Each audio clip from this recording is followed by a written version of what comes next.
11월 25일 새벽 기도의 말씀입니다.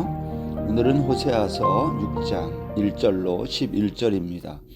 오라 우리가 여호와께로 돌아가자. 여호와께서 우리를 찢으셨으나 도로 낫게 하실 것이요 우리를 치셨으나 싸매어 주실 것임이라. 여호와께서 이틀 후에 우리를 살리시며 셋째 날에 우리를 일으키시리니 우리가 그의 앞에서 살리라. 그러므로 우리가 여호와를 알자. 힘써 여호와를 알자.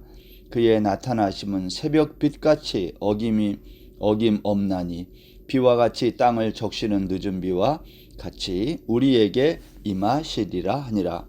에브라임아 내가 내게 어떻게 하랴. 유다야 내가 내게 어떻게 하랴. 너희의 인애가 아침 구름이나 쉬 없어지는 이슬 같도다. 그러므로 내가 선지자들로 그들을 치고 내 입의 말로 그들을 죽였노니 내 심판은 비처럼 나오느니라. 나는 인애를 원하고 제사를 원하지 아니하며 번제보다 하나님을 아는 것을 원하노라. 그들은 아담처럼 언약을 어기고 거기에서 나를 반역하였느니라. 길르앗은 악을 행하는 자의 고울이라. 피 발자국으로 가득 찼도다. 강도떼가 사람을 기다림같이 제사장의 무리가 세겜길에서 살인하니 그들이 사악을 행하였느니라.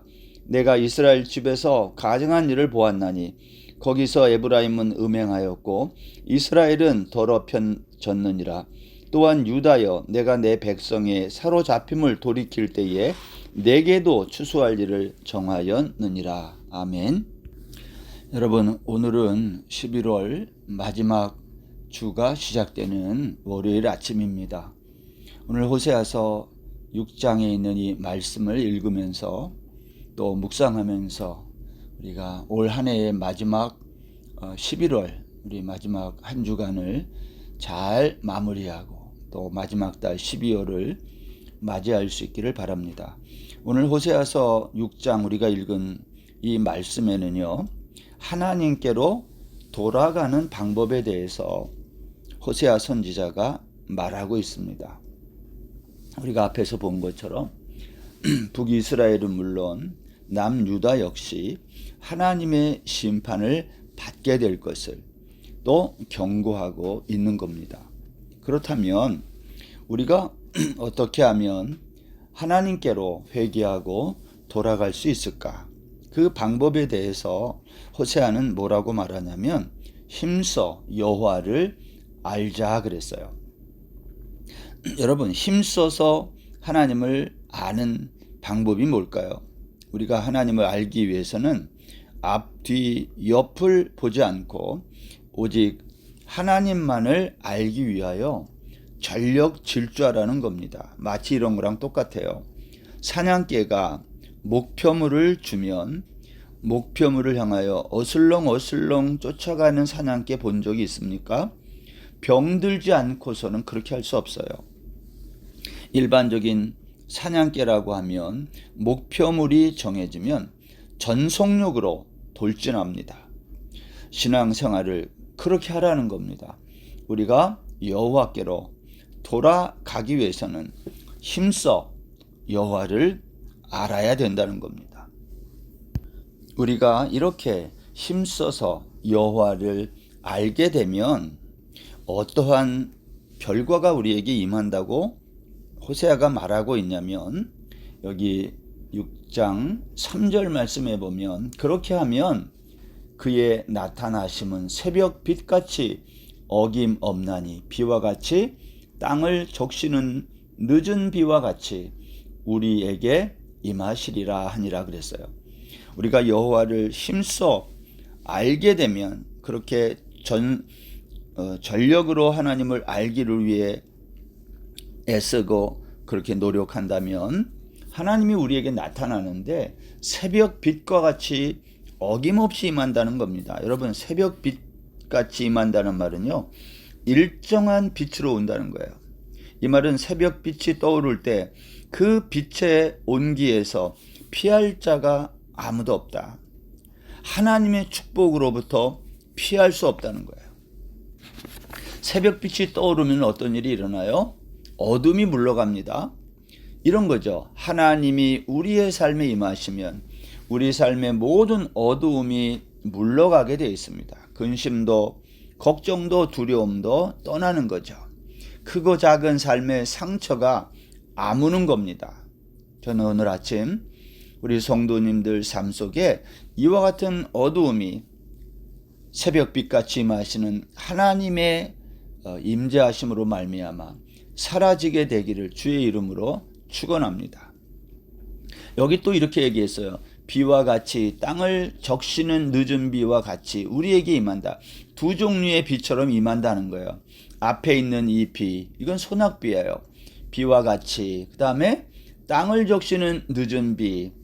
에스겔서 34장 26절에 보면 내가 그들에게 복을 내리며 내 산 사면 모든 곳도 복되게 하여 때를 따라 비를 내리되 복된 장마비를 내리리라 그랬어요. 여기 첫 번째 비 소낙비, 두 번째 비는 땅을 적시는 늦은 비거든요. 봄비. 이 모든 것은요 축복을 상징하는 거예요. 우리가 여호와를 힘써 알게 되면 하나님의 축복이 이제 소낙비처럼 늦은 비처럼 우리에게 축복으로 임하게 된다. 오늘 그렇게 말씀하고 있습니다. 하나님은 호세아를 통해서 계속해서 심판에 대해서 말씀을 합니다. 에브라임에게도 유다에게도, 에브라임은 북이스라엘을 가르치는 별명과 같은 겁니다. 남북이스라엘에게 동시에 하나님의 심판이 임할 거다. 그걸 선언하고 있는 겁니다. 그렇다면 도대체 남북이스라엘은 뭘 잘못했길래 하나님이 이렇게 심판하시겠다고 말씀하고 있을까요? 오늘 본문에 보면요, 세 개의 지명 이름이 나와요. 길르앗, 세겜, 그리고 아담이라는 이름이 나옵니다.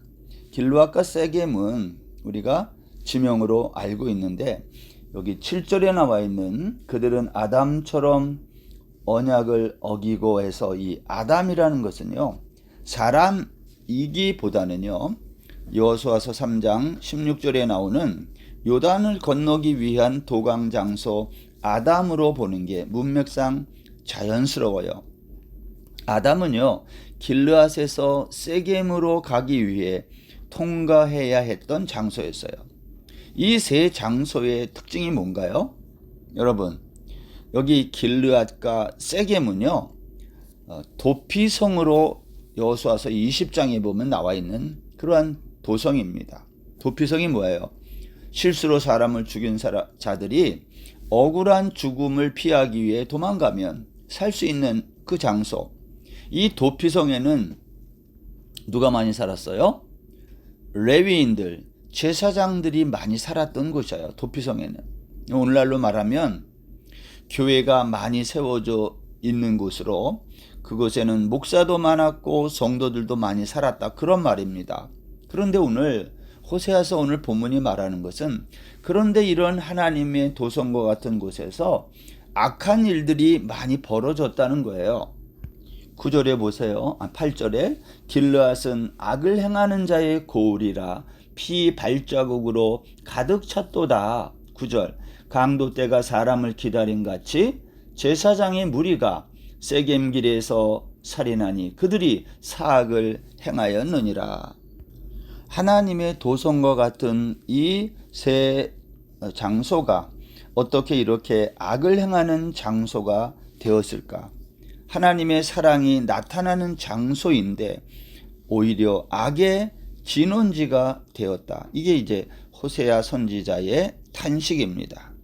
도피성으로 가는 길은 생명을 구하는 길입니다. 근데 생명을 구하는 그 길이 오히려 피를 흘리는 죽음의 길이 되었다, 그런 말이에요. 여러분, 교회는 어두운 세상을 밝히는 빛이 되어야 맞죠. 그래서 강도 만난 자의 이웃이 되어줄 수 있는 곳이어야 합니다. 그래야 사람들이 한 가닥 소망의 그 빛을 바라보면서 찾아오는 거예요. 교회가 할 일이 분명합니다. 그들의 생명을 건지는 일이에요. 그런데 호세아는 이렇게 말해요. 생명을 구해야 할 교회가 피를 흘리고 있다. 하나님이 원하는 인애가 없다는 거예요. 지도에 보면요, 길르앗과 세겜 그리고 이 아담은요, 남북 이스라엘의 경계선에 위치해 있어요. 그리고 여기가 대부분 산악지대입니다. 여러분, 사사기 9장에 가면 세겜은요, 북이스라엘 사람들이 절기를 맞이해서 예루살렘으로 갈 때에 쉬어가는 장소이기도 해요. 쉬어가는 장소이면서 하나님의 거룩한 성도가 많이 있는 장소라는 거예요. 그런데 오히려 이곳에 강도들이 매복했다가 사람들을 살해하는 장소가 되었다는 거예요. 여러분, 무엇이 이스라엘을 이렇게 만들었습니까? 호세아 선지자는 그 이유가 이스라엘 땅에 넘쳐나야 할 인애가 아침 안개와 쉬 없어지는 이슬과 같이 찾아보기 어렵게 되었다는 거예요.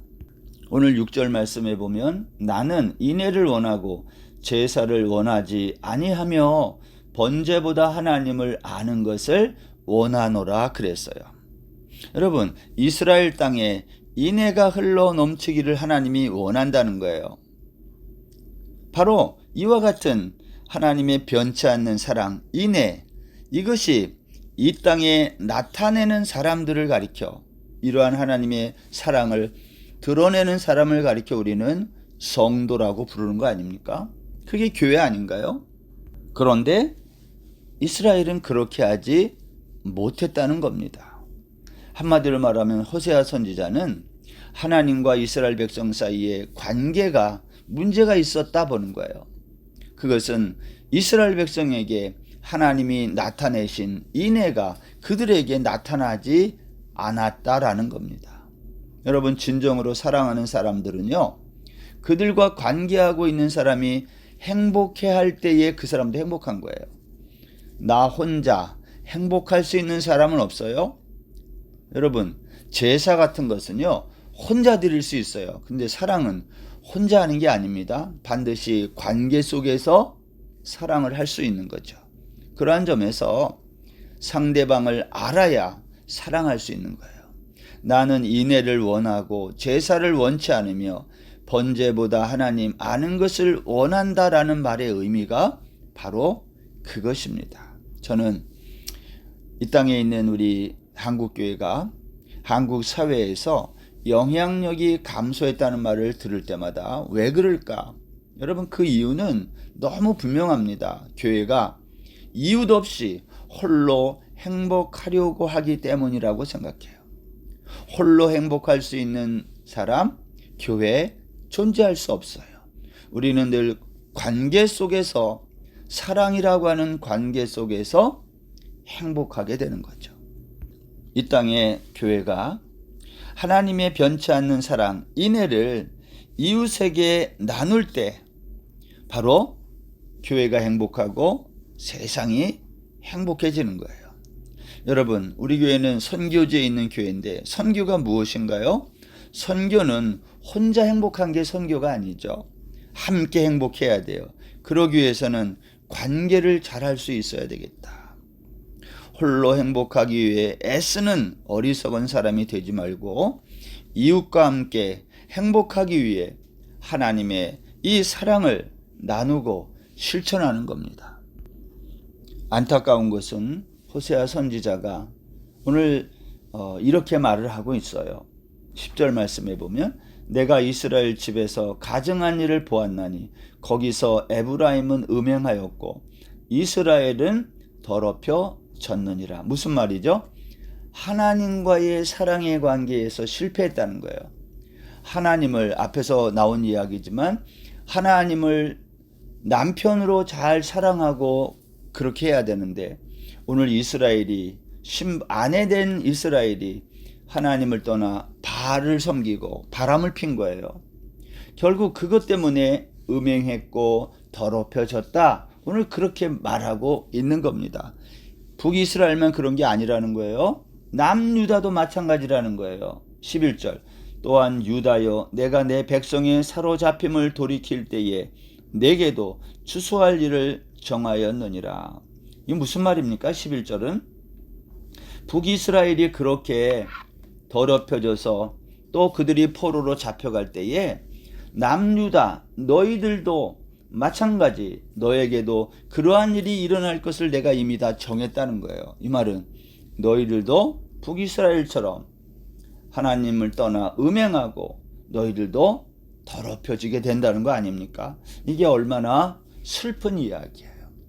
오늘 호세아 선지자는 앞일을 미리 내다보며 하나님의 심판을 이야기하고 그러나 너희들이 회개하고 돌아오면 여호와를 힘써 알면 그렇게 돌아오면 하나님이 새벽 빛같이 어김없이 이른 비와 늦은 비로 우리에게 축복으로 임하실 것을 말씀하고 있는 거예요. 사랑하는 성도 여러분, 오늘도 우리가 하나님을 떠나고 또 하나님을 아는 일에 힘쓰지 못했던 그러한 모습이 우리에게 있다면 다시 하나님께로 돌아가 여호와를 아는 일에 힘쓰고 하나님의 그 일정한 빛과 같이 새벽빛처럼 임하는 그 하나님의 축복을 다시 받아 누리는 우리 모든 성도님들 다 되시기를 주의 이름으로 축원합니다. 기도하겠습니다. 하나님을 떠나서 세상에 바알을 쫓아 살았던 우리의 삶이 있다면 용서해 주시고 여호와께로 다시 돌아가게 하여 주옵소서. 여호와를 힘써 전속력으로 여호와만을 향하여 우리가 애쓰고 힘쓰고 알아가는 저희들 다 되어서 다시금 하나님의 새벽빛같이 임하는 축복의 은혜를 누리게 하여 주옵소서. 오늘 하루도 온전히 주께 의지하며 예수님의 이름으로 기도드립니다. 아멘.